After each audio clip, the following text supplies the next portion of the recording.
Hello everyone, this is Nira Fatima of grade 10 from Temres Kartabad Girls 1. Today I am here to speak about what is election process in India and how does it takes place. So let us know what is election system in India actually means. So India is a vast country and it stands next to China in population wise. India is the largest democratic country in the world. So let us understand why there was need of election system in India. The need of election arise in India because it is almost impossible for all the people to come at one place and take decisions. Since independence, a strong basis for democratic values was laid by the elections. Next, let us know the Election Commission of India and how does it takes place. The Election Commission of India conducts elections in our country to form government.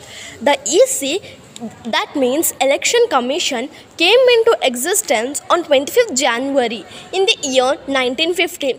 This is also known as self-governing constitutional body.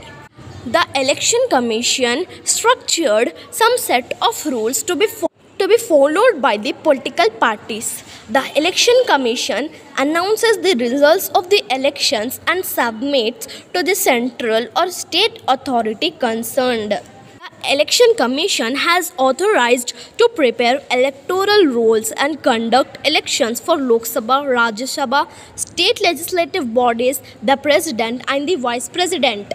Now, let us know the autonomous status of the Election Commission. Do you know, during the British rule, there were only 14% of the population who had right to vote in the elections. But in the year 1952, for the first general elections, there were 17.32 crore voters. At present, the number of voters is above 67 crores. That is such a... Now, for such country, the Election Commission conducts elections with the help of about 45 lakh of staff. Now let us know what are first general elections and how does it took place. First general elections. India held its first national elections under the Constitution in 1952, where the number of people attending over 60% was recorded. The first general elections, which were conducted for 489 seats in 401 constituencies, represented 26 Indian states. During these elections, the National Congress Party won an overwhelming majority and Jawaharlal Nehru began a second term as a Prime Minister. President Rajendra Prasad, who was also elected in the second term by the Electoral College of the First Parliament of India. These elections were immensely significant for Indian democracy. They represented India's determination to take the path of democracy after independence. And also the adult franchise were adopted by the India, unlike the West, where franchise were generally extended in stages. Now you might be having question, what is adult franchise or universal adult franchise? The term universal adult franchise is nothing but the people can vote above 18 years who have right to vote without any caste discrimination, creed, gender, religion, etc.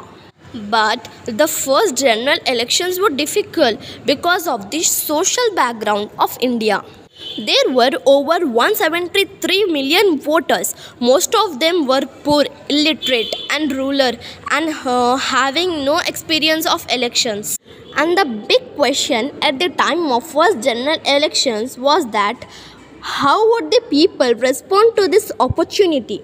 In some parts of the country, women did not have any independent identity as they were known by their father's or husband's name.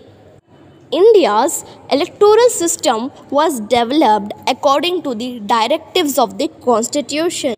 So, at that time, an election commission was set up to organize and go through the practical issues of conducting elections all over the country. These elections were the biggest experiment in the democracy anywhere in the world. In order to solve this problem of illiteracy, the Election Commission started representing different political parties and candidates with different symbols from day-to-day life. This idea helped the voters to cast their vote easily. Did you observe this practice continues even today?